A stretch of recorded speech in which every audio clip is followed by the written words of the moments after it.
الحمد لله نحمده ونستعينه ونستغفره ونؤمن به ونتوكل عليه ونعوذ بالله من شرور أنفسنا ومن سيئات أعمالنا من يهد الله فلا مضل له ومن يضلله فلا هادي له ونشهد أن لا إله إلا الله وحده لا شريك له ولا نظير له ولا معين له ولا مشير له ولا مثال له ولا مثل له ونشهد أن سيدنا وسندنا وشفيعنا وحبيبنا ومولانا محمدا عبده ورسوله أما بعد فقد قال الله تبارك وتعالى في القرآن المجيد والفرقان الحميد فأعوذ بالله من الشيطان الرجيم بسم الله الرحمن الرحيم سبحان الذي أسرى بعبده ليلا من المسجد الحرام إلى المسجد الأقصى الذي باركنا حوله لنريه من آياتنا إنه هو السميع البصير قال في موضع آخر لقد كان لكم في رسول الله أسوة حسنة صدق الله العظيم. قبل اس کے بعد شروع ہو ایک مرتبہ بلند آواز کے ساتھ درود شریف پڑھنا. اللهم صل على سيدنا مولانا محمد وعلى آل سيدنا مولانا محمد وبارك وسلم كما تحب وترضى عدد ما تحب وترضى يا کریم. میرے محترم بزرگوں، دوستوں اور عزیز ساتھیوں، اللہ تبارک و تعالی نے آقا مدنی محمد عربی صلی اللہ علیہ وسلم کو قیامت تک آنے والے ہر فرد کے لیے عملی نمونہ بنایا ہے اور ہمارے لیے زندگی گزارنے کے لیے آئیڈیل ہے آقا مدنی محمد عربی صلی اللہ علیہ وسلم. اور یہ کہنا میرا نہیں بلکہ کہنا ہے اللہ تبارک و تعالی کا، جس نے اپنے کلام میں ارشاد فرمایا لقد کان لکم فی رسول اللہ اسوۃ حسنہ، کہ لوگوں تمہارے لیے میرے رسول صلی اللہ علیہ وسلم کے اندر، آپ کی زندگی کے اندر، پوری تمہاری زندگی گزارنے کے لیے ایک عملی نمونہ ہے، آئیڈیل ہے کہ ہمیں کس طرح کی زندگی گزارنی ہے. ہمیں ایسی زندگی گزار کر اس دنیا سے جانا ہے جس سے اللہ تبارک و تعالی راضی ہو جائے. تو آقا مدنی محمد عربی صلی اللہ علیہ وسلم کی اتباع کر لو، وہ زندگی ہمیں مل جائے گی. آپ کی ایک ایک زندگی، وہ بچپن ہو، جوانی ہو، بڑھاپا ہو، وہ آپ کی حکمرانی کا طرز ہو، وہ آپ کی امامت کا طرز ہو، وہ آپ کی گھریلو زندگی کا طرز ہو، ہر طرز زندگی ہمارے لیے عملی نمونہ ہے کہ ہمیں اپنی زندگی اس طرح گزارنی ہے. اور پھر اللہ تبارک و تعالیٰ نے پیارے رسول صلی اللہ علیہ وسلم کو وہ مقام و مرتبہ عطا فرمایا کہ جس کے اوپر آدم علیہ السلام سے لے کر قیامت تک آنے والا ایک ایک فرد رشک کرے، کہ آپ کو وہ رفعتی عطا فرمائی، وہ عظمت عطا فرمائی، وہ بلندی عطا فرمائی کہ کوئی انسان اس کو سوچ بھی نہیں سکتا. چنانچہ بات ہو رہی تھی پچھلے جمعے سے اللہ کے رسول صلی اللہ علیہ وسلم کے واقعہ معراج کے بارے میں، کہ آپ کا جو سفر ہوا ہے اس سفر میں کیا کیا نمونے اللہ تبارک و تعالی نے دکھلائے ہیں اور کیا کیا جنت کے مشاہدہ کرائے ہیں اور جنت کا دکھلایا ہے کہ اپنی امت کو جا کر بتلائیں کہ اگر تم زندگی ویسی گزارو گی جیسے اللہ رب العزت چاہتے ہیں، اپنی زندگی آقا مدنی محمد عربی صلی اللہ علیہ وسلم کے طریقے پر گزارو گے تو تمہیں یہ چیزیں ملیں گی، جنت میں اس طرح کے مقامات ملیں گے.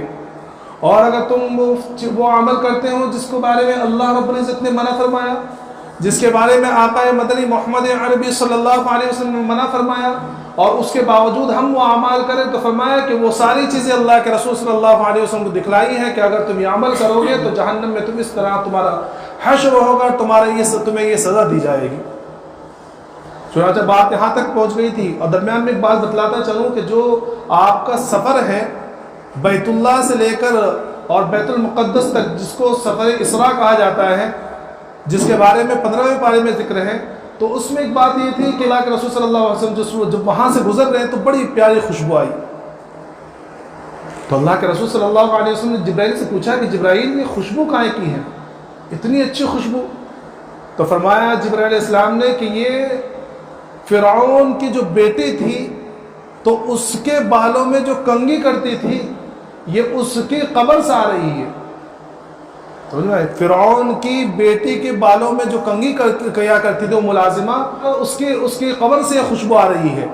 واقعہ کیا ہوا تھا؟ شاید میرے پچھلے وقت بتلایا کہ واقعہ بڑا دل دہلانے والا اور ہمارے لیے عبرت آموز ہے کہ اگر ہم بھی اللہ کے راستے میں اس طرح قربانی دیں تو اللہ رہتے دنیا تک ہمارا دام باقی رکھے گا. اور ہمارے اکابرین کو دیکھ لیجئے، صحابہ کرام کو دیکھ لیجئے، اکابر امت کو دیکھ لیجئے، اولیاء کرام کو دیکھ لیجئے کہ دنیا سے چلے گئے لیکن اللہ کے مان کر زندگی گزار کے چلے گئے اور اللہ کے راستے مجاہدے کیے، اللہ کے حکموں کے سامنے اپنے آپ کو جھونک دیا تو اللہ رب العزت نے ان کے نام کو رہتی دنیا تک زندہ کر دیا کہ جا کر 700 800 1400 سال ہو رہے ہیں اور اس کے بعد بھی باوجود آپ کا تذکرہ ہو رہا ہے، صحابہ کرام کا تذکرہ ہو رہا ہے، تابعین کا تذکرہ ہو رہا ہے. کیوں؟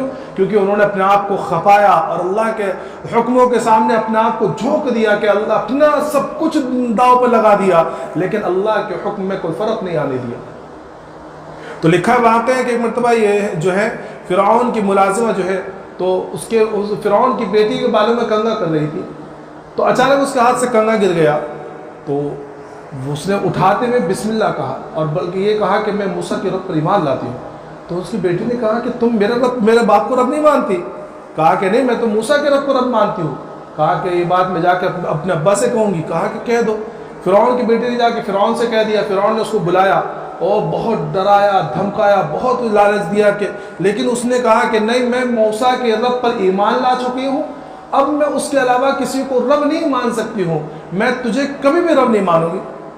کہا کہ اچھا ہم تجھے سزا دیں گے. کہا جو سزا دینا چاہو وہ سزا دے دو لیکن اب میں ایمان سے نہیں پھر سکتی. کہا کہ تیل گرم کرو.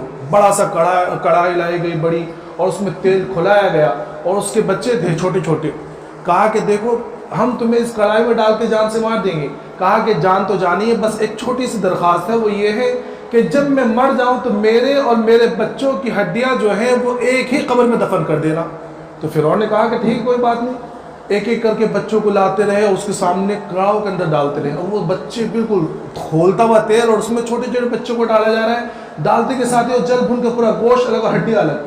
جب بالکل آخری بچہ لایا گیا اور وہ بچہ بالکل دودھ پیتا ہوا 6-7 مہینے کا بچہ جب اس کو ڈالنے کے لیے لانے لگے تو اس عورت کا دل ذرا سا ڈگمگایا.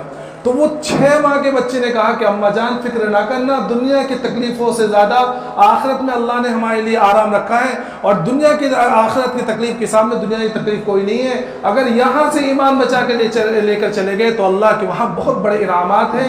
یہ چھوٹے سے بچے نے گواہی دی اور اس کے بعد اس کو بھی زندہ ڈال دیا گیا، بعد میں اس کو بھی ڈال دیا گیا اور سارے لوگوں کو اسی طرح قتل کر دیا گیا.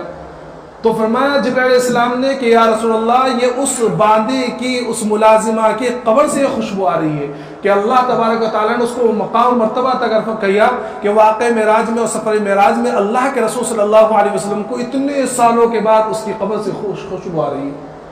اور روایتوں کے اندر لکھا ہے کہ یہ وہ بچہ ہے جن کے بارے میں مفسرین نے لکھا ہے کہ دنیا کے اندر 4 بچے ایسے ہوئے جنہوں نے بچپن میں گفتگو کی ہے بالکل چھوٹی حالت میں.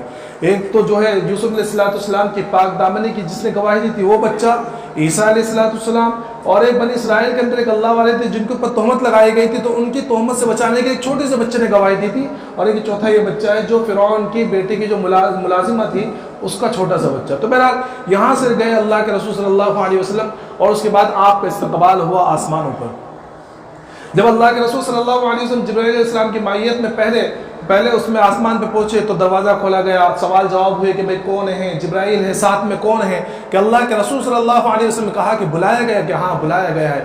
فوراً آواز آئی مرحبا مرحبا، دروازے کھولے گئے اور آپ پہلے جو ہے آسمان پر پہنچے. وہاں حضرت آدم علیہ السلام سے ملاقات ہوئی. اس کے بعد پھر وہاں میں نے بتلایا تھا کہ آدم علیہ السلام کے پاس بہت بڑا جم غفیر ہے، دائیں طرف کچھ لوگ ہیں، بائیں طرف بہت سارے لوگ ہیں. تو آپ دائیں طرف والوں کو دیکھ کر ہنس رہے ہیں، بائیں طرف والوں کو دیکھ کر رو رہے ہیں. پوچھا کیا بات ہے؟ کہا کہ جو دائیں طرف کے لوگ ہیں یہ جنتی ہے اور بائیں طرف کے لوگ ہیں وہ جہنمی ہیں. تو آدم علیہ السلام اپنی جنتی اولادوں کو دیکھ کر خوش ہو رہے ہیں اور جہنمی اولادوں کو دیکھ کر رو رہے ہیں. اس کے بعد دوسرے آسمان پر پہنچے.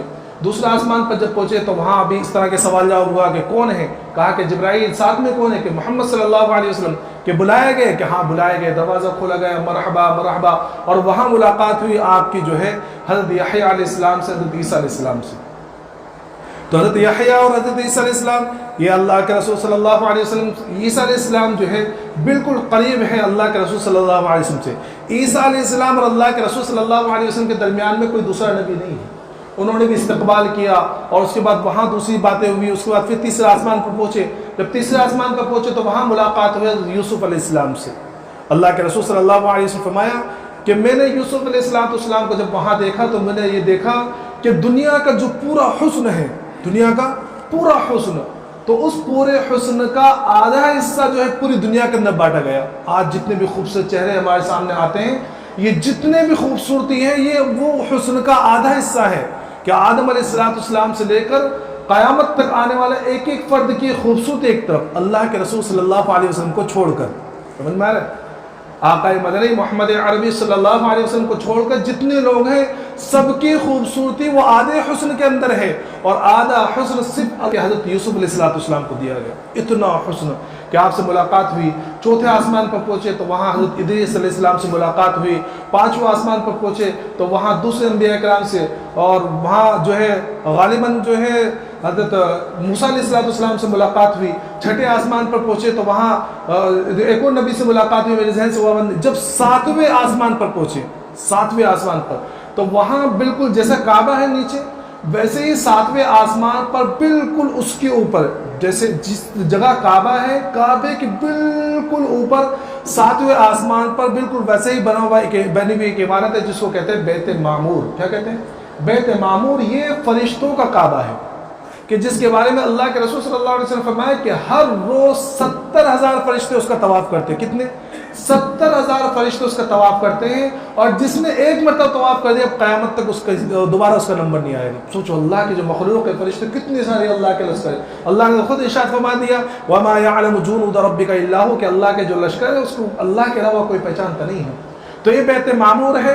اس بیت معمور سے بعض روایت کے اندر آتا ہے کہ ٹیکہ لگائے ہوئے، اور بعض روایت میں آتا ہے کہ آپ کھڑے ہوئے تھے، اس وقت استقبال کیا کس نے؟ حضرت ابراہیم علیہ السلام نے۔ تو بہرحال ایک روایت کے مطابق آپ ٹیکہ لگائے ہوئے تھے، جیسے کعبہ ہوتا ہے اور کعبے کی دیواریں، ویسے بیت معمور کی دیواریں، تو بیت معمور صاحب ایسا ٹیکہ لگائے ہوئے تھے، اور جو ہے اللہ کے رسول صلی اللہ علیہ وسلم وہاں پہنچے، آپ اٹھے نہیں۔ ایک روایت میں کیا ہے کہ ابراہیم علیہ السلام ویسے ہی بیٹھے رہے، اللہ کے رسول صلی اللہ علیہ وسلم وہاں پہنچے، سلام کیا۔ حضرت ابراہیم علیہ السلام نے جواب دیا اور کہا کہ سلام ہے نبی پر اور سلام ہو میرے بیٹے کے اوپر۔ علماء نے یہاں ایک نقطہ لکھا ہے کہ دیکھو جتنے بھی آسمانوں پر دوسرے انبیاء کرام سے ملاقات ہوئی، سب نے کھڑے ہو کر استقبال کیا۔ حضرت ابراہیم علیہ السلام کھڑے کیوں ہوئے؟ تو یہاں لکھا کہ یہاں اللہ رب العزت کو اللہ کے رسول صلی اللہ علیہ وسلم کے ساری امتیوں کو یہ بتلانا تھا کہ دیکھو یہ ادب ہوتا ہے اور یہ زندگی گزارنے کا طریقہ ہے۔ دنیا کے اندر چاہے بچہ کتنا ہی پڑھ لے، بڑا عالم، مفتی، ڈاکٹر، انجینئر بن جائے، لیکن باپ کے سامنے اس کا مرتبہ نیچے ہی رہے گا۔ اس لیے ابراہیم علیہ السلام چونکہ اللہ کے رسول صلی اللہ علیہ وسلم کے جد امجد ہیں اور آپ ہی کی نسل میں اللہ کے رسول صلی اللہ علیہ وسلم ہیں، اس لیے آپ بیٹھے رہے۔ اللہ کے رسول صلی اللہ علیہ وسلم آپ پہنچے اور سلام کیا، اور پھر اس کے بعد حضرت ابراہیم علیہ السلام نے سلام بھیجا کس کے لیے؟ ہم جیسے نالائقوں کو۔ اللہ کے رسول سے پھر کہا کہ اپنے امتیوں کو میرا سلام کہہ دینا، اور کہنا کہ دنیا جنت جو ہے ایک چٹیل میدان ہے۔ کیا ہے؟ جنت جو ایک چٹیل میدان ہے، اور اس کے جھاڑ درخت وغیرہ جو ہے یہ اللہ کے ذکر ہے، سبحان اللہ، الحمدللہ۔ اب جس کو چاہے وہ اپنے جنگل اور اپنے میدان کے اندر جتنے چاہے درخت لگا لے۔ سلام بھیجا ہے ابراہیم علیہ السلام نے، اور اس کے بعد وہاں پھر آپ کو جو ہے جنت اور جہنم کا مشاہدہ کرایا گیا۔ اس میں بہت ساری چیزیں اللہ کے رسول صلی اللہ علیہ وسلم نے دیکھا کہ کچھ لوگوں کو دیکھا کہ وہ لیٹے ہوئے ہیں اور ان کے پیٹ جو ہے بالکل ایک بڑے قبے کی طرح ہیں، جیسے آج کے دور بڑا سا روم ہوتا ہے نا، ہال ہوتا ہے، تو ویسے قبے کی طرح ان کے پیٹ ہیں، اور اس پیٹ کے اندر جو ہے سانپ اور بچھو جو اندر سے ڈس رہے ہیں۔ تو اللہ کے رسول صلی اللہ علیہ وسلم جب یہ منظر دیکھا تو پوچھا جبرائیل یہ کیا معاملہ ہے، کون ہے یہ لوگ؟ فرمایا کہ یا رسول اللہ یہ وہ لوگ ہیں جو لوگوں کے مال کو ناحق کھا لیا کرتے تھے، یتیموں کا مال کھا لیا کرتے تھے، حرام کھایا کرتے تھے، کہ اللہ نے آج دنیا کے اندر جو ہے دنیا والوں کو دکھلانے کے لیے اور آج جو ہے ان کے لیے عذاب متعین کیا۔ اس کے بعد پھر وہاں سے آگے بڑھے تو دیکھا ایک شخص ہے